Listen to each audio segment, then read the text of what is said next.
Imagine waking up one morning to news that an African inventor has built a bus that powers itself. No fuel stations, no charging ports, no solar roofs, just a moving vehicle generating its own energy as it cruises through city streets. It sounds impossible, almost like science fiction, but today, that story has ignited the entire tech world. And at the center of it all is Maxwell Chikumbutso, a name that refuses to disappear from global innovation circles. The rumor started with a price point so absurdly low, analysts assumed it was a typo, $5,000. For context, that's cheaper than a used Honda Civic, cheaper than most electric scooters in New York, and even cheaper than some laptops.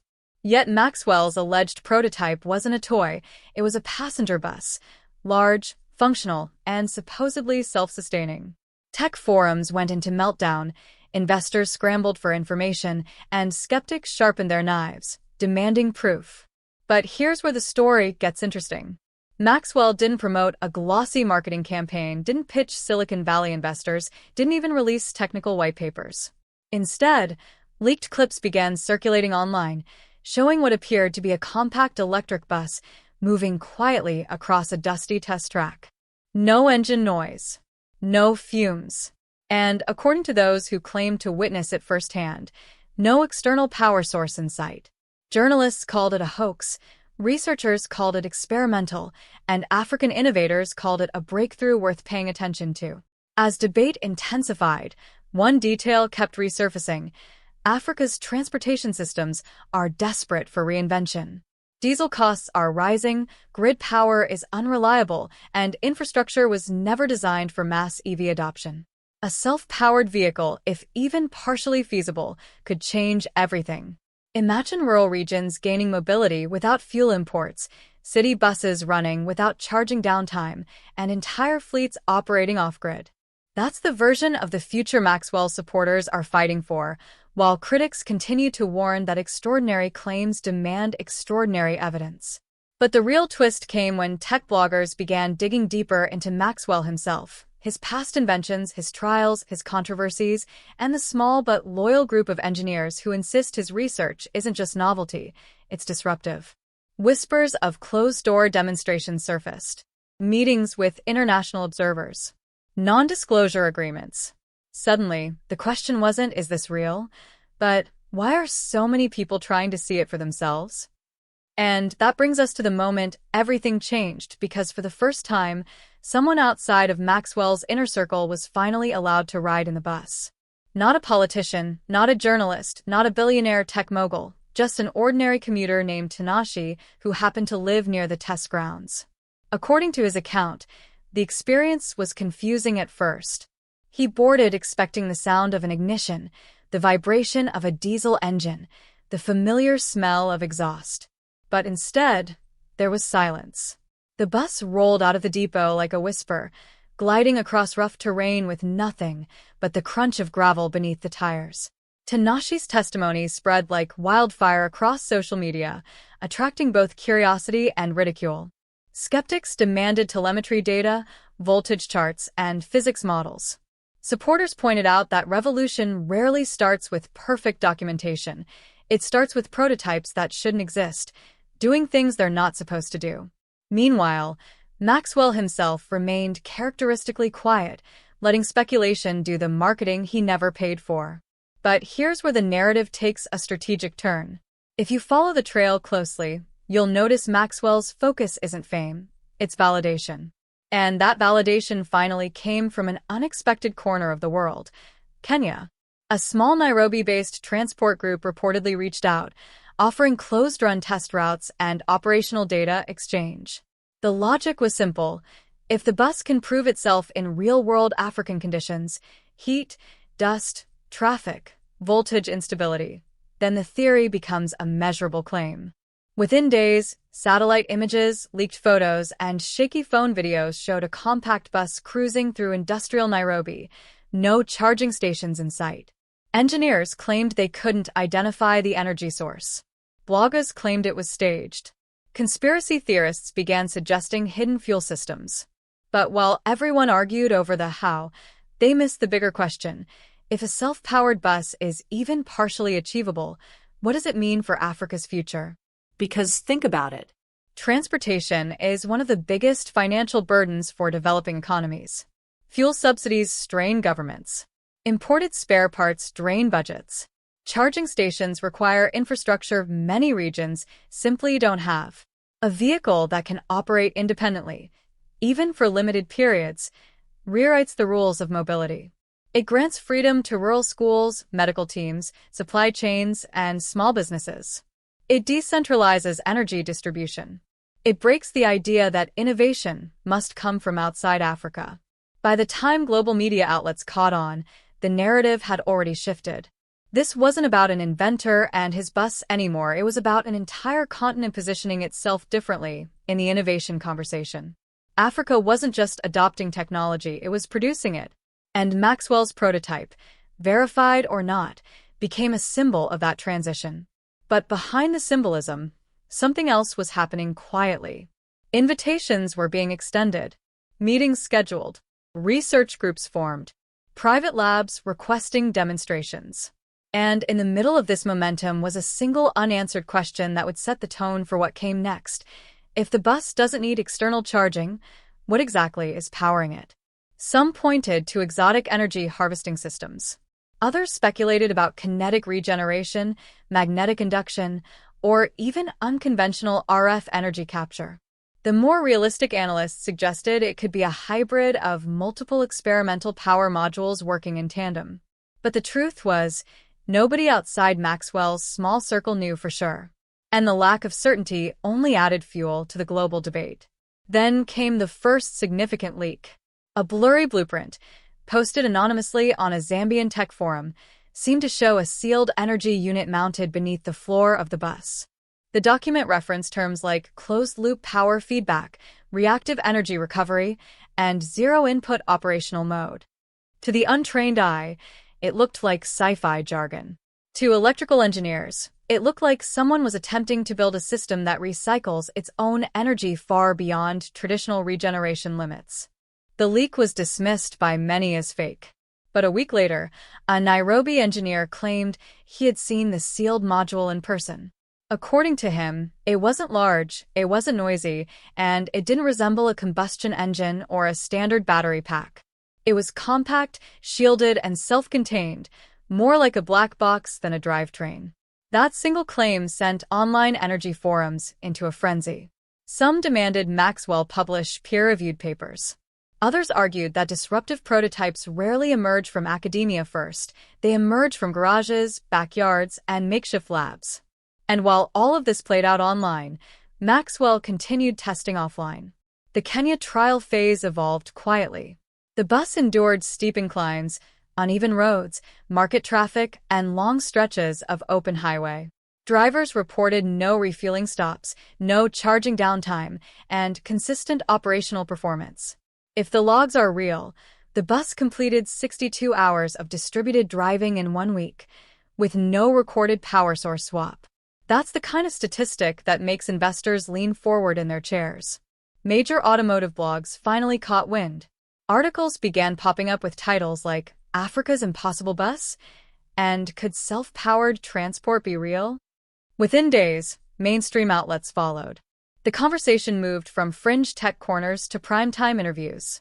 Pundits debated feasibility, economists debated impact, and automotive executives debated timelines. But while the media argued, Africa watched with quiet optimism. Because for decades, innovation news arrived from Silicon Valley, Tokyo, Berlin, or Seoul. Now, suddenly, the story was originating from Harare and Nairobi. And it wasn't about importing technology, it was about exporting ideas. Behind the scenes, the first serious proposal was drafted. A multinational transport group offered Maxwell a deal: bring the prototype to Europe for controlled testing under third-party observation. Most inventors would jump at the opportunity for Western validation. But Maxwell's response shocked everyone. He declined the offer. Instead, he proposed something radical. If Europe wanted to test the bus, they could do it in Africa on African terms, using African roads. That was more than a negotiation stance. It was a signal. This wasn't just a machine anymore. It was a statement about where innovation is allowed to originate. And that's when something unexpected happened that pushed curiosity into obsession. A well-known Silicon Valley investor quietly flew into Nairobi. No interviews, no media presence, no announcements. Just a private visit to a warehouse where a small self-powered bus sat quietly under fluorescent lights, waiting for its next test run. Just a private visit to a warehouse where a small self-powered bus sat quietly under fluorescent lights, waiting for its next test run. According to those close to the event, the investor didn't speak much during the demonstration. He watched. He recorded notes. He observed how the bus accelerated from a standstill, how it handled load, and how it maintained speed without drawing power from any visible source. But the real moment came when the investor asked a simple question: how far can it go? Maxwell didn't respond with a number. Instead, he asked the investor to step inside. The warehouse doors opened, the bus rolled out into the warm Nairobi night, and what followed was a silent, uninterrupted 2-hour drive through industrial districts, residential neighborhoods, and empty highways. No pit stops, no plug-ins, no refueling, just motion. Consistent, quiet motion. When they returned, the investor didn't ask for technical papers or schematics. He simply asked, "What do you need to scale?" That question marked the beginning of something much larger than a prototype. It signaled the moment when skepticism began transforming into opportunity. And as negotiations continued behind closed doors, word began leaking out. Africa's first potential mass-market self-powered vehicle wasn't being laughed at anymore. It was being discussed seriously in boardrooms. Soon, whispers emerged that 2 African universities had begun forming interdisciplinary research teams to study alternative energy systems inspired by the bus. Not to debunk it, but to understand the implications if even a fraction of the concept proved workable. Because if a bus can sustain itself without conventional charging, then energy might not need to be centralized. The grid could become optional. Transportation could operate independently. Rural logistics could leapfrog infrastructure entirely. And that's where governments began paying attention. Officials from 2 East African countries quietly contacted Maxwell's team, reportedly asking for briefings on manufacturing potential and public transit integration. It wasn't about patents or bragging rights. It was about mobility, energy independence, and national strategy. But while officials strategized, a different group began watching closely: the traditional automotive industry. A self-powered bus doesn't just compete with EVs, it disrupts them entirely.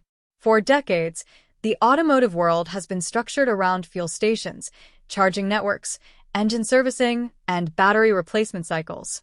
A vehicle that bypasses all of that, no matter how experimental, threatens an entire ecosystem. Rumors surfaced that a European automotive firm sent an engineering consultant to document the Nairobi tests. Some say they were impressed. Others say they left confused. What's certain is that the consultant reported back, and the report sparked internal discussions about non-conventional energy systems and contingency innovation mapping. In simpler terms, they were preparing in case the impossible turned out to be real. As global interest grew, Maxwell continued to move quietly, refusing to chase hype or fame. He understood something many disruptors learned the hard way: the fastest way to kill a breakthrough is to commercialize it before it's ready. So instead, he focused on iteration, on making the bus more efficient, on refining the sealed power unit, on training a small team of local engineers who believed Africa shouldn't just consume futuristic technology, Africa should build it. By this point, the bus had become more than a vehicle. It had become a question mark hanging over the future of energy and mobility. Could a machine really generate more usable power than it consumes? Was the tech regenerative, exotic, or entirely misunderstood? Or was Maxwell simply showing the world a new domain of engineering no one had bothered to explore? The answers were still unclear. But one thing wasn't: the world was no longer ignoring him. And then, on an otherwise ordinary afternoon, something happened that pushed the story into its next and most unpredictable chapter. A major global media outlet finally requested a public demonstration, not for investors, not for engineers, but for the world to witness. A major global media outlet finally requested a public demonstration, not for investors, not for engineers, but for the world to witness. The request alone sent shockwaves through the online community. For years, everyone had demanded transparency. Now, transparency was knocking on Maxwell's door. Most expected him to decline. Public demos are risky. One malfunction, one blown fuse, one unexplained delay, and a decade of work can be dismissed as a hoax in a single headline. But Maxwell didn't say no.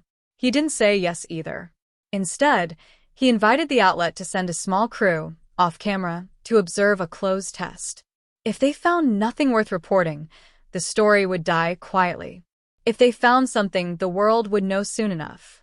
The crew arrived 2 weeks later. No broadcast vans.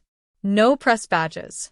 Just a camera operator, a producer, and an energy technology consultant hired by the outlet to verify what they were seeing. They were escorted into a modest industrial facility where 2 identical buses were parked side by side. One marked as Control Unit, the other marked as Prototype 2.0. The control unit was a standard electric minibus, battery-powered, ordinary. The prototype was different. Beneath its chassis, a sealed module glowed faintly with diagnostic LEDs. No charging cables connected to it. No fuel ports. No auxiliary generators. Just wheels, wiring, and a mysterious sealed energy core. The producer asked for a battery inspection. Maxwell agreed. They opened the access panels. The control unit revealed a normal lithium battery pack. The prototype revealed nothing conventional. No pack, just routing conduits leading into the sealed module. At that moment, the consultant quietly stepped forward and asked the only question that mattered. Is this the only energy source on the vehicle? Maxwell nodded. What happened next became the stuff of leaked emails and encrypted group chats. The crew recorded 3 hours of continuous operation: start, drive, stop, load, unload, idle, accelerate. No drop in performance. No battery swap. No charging. When the consultant asked for diagnostic readouts, Maxwell provided them. Voltage levels didn't behave like typical EV telemetry. They didn't decline over time. They fluctuated, corrected, and stabilized, almost as if the system was recapturing power as fast as it was losing it. By the end of the observation window, the consultant looked unsettled, not excited. He wasn't sure if he had witnessed science or illusion. The crew packed their equipment, thanked Maxwell, and left for their hotel in silence. What happened in that hotel room is now part of the unofficial oral history of this entire saga. The consultant reportedly told the producer that if Maxwell's system was real, even partially, it represented a new category of energy management that legacy EV companies were utterly unprepared for. But he also warned that publishing such findings without airtight validation would ignite a scientific firestorm. The outlet's executive board received the footage and the report within 48 hours. And then nothing. Absolute silence. No article. No segment. No teaser. It was as if the story had been swallowed whole. Months passed and speculation grew. Did the outlet kill the story to avoid controversy? Did investors intervene? Did the consultant walk back his observations? Or did Maxwell request confidentiality until he could fully commercialize the technology? No one knew for certain. But while the world waited for answers, something else was unfolding behind the curtains. Governments weren't the only ones watching. Energy companies had begun running simulations based on leaked telemetry, trying to understand what a self-powered vehicle meant for fuel markets, charging infrastructure, and grid dependency. The results were alarming enough that internal memos began circulating with a single recurring phrase: nonlinear disruption scenario. And that was before the biggest twist of all, because just when it seemed like the story had slipped into obscurity, a mysterious new partnership surfaced online. A photo, a handshake, a signed document partially visible, and one recognizable logo that changed the entire trajectory of the narrative. The logo belonged to an unexpected player, not an automaker, not an energy giant, and not a Silicon Valley titan. It was the emblem of a global logistics corporation, one that operates cargo fleets across Africa, Asia, and Europe. They weren't interested in flashy consumer vehicles. They were interested in reliability, autonomy, and operational cost reduction. If a bus could power itself, then a cargo fleet could free itself from fuel dependency, and that would rewrite global supply chains entirely. Within days, analysts discovered that the corporation had filed a procurement exemption for experimental autonomous energy vehicles in 3 countries. The documents didn't mention Maxwell by name, but insiders connected the dots. Overnight, private speculation turned into measurable market interest. Shareholders demanded clarification. Competitors started making confidential inquiries. And governments, some supportive, others fearful, began looking for leverage. Meanwhile, Maxwell continued operating in near silence. No public statements. No press releases. Just motion. Quiet motion. Then, a single email leaked. It was short, undramatic, and yet world-shaking to those who understood the implications. It read, Phase 2 requires corridor testing. Priority regions, East Africa, Southern Africa, Coastal EU. Experts immediately recognized the phrase corridor testing. It's used in logistics to describe multimodal routes that combine ports, highways, and inland depots. In simpler terms, this wasn't about buses anymore. This was about freight, about international trade, about continents. The leak triggered a domino effect. Industry newsletters began publishing cautious briefings. Energy think tanks started modeling scenarios where fuel imports declined by 10%, 20%, even 40% over a decade. EV analysts attempted to calculate what would happen to charging infrastructure companies if the need for stationary power delivery suddenly evaporated. The numbers didn't just look disruptive, they looked catastrophic. And yet, beyond all the noise, one detail kept resurfacing. Maxwell wasn't trying to sell his invention to the highest bidder. He was trying to implement it where it mattered most, regions where infrastructure limitations weren't a problem to overcome, but a blank canvas for new ideas. Then came the moment no one saw coming. A confidential diplomatic cable surfaced online, suggesting that 3 African nations were considering forming a joint task force for non-grid transportation technologies. For decades, technological alliances flowed from the West to the rest. Now, the flow seemed to be reversing, and the world was not ready for it. But just when it seemed like change was finally taking shape, a new tension emerged. Legacy industries, fuel suppliers, engine manufacturers, and charging network developers began quietly pushing back.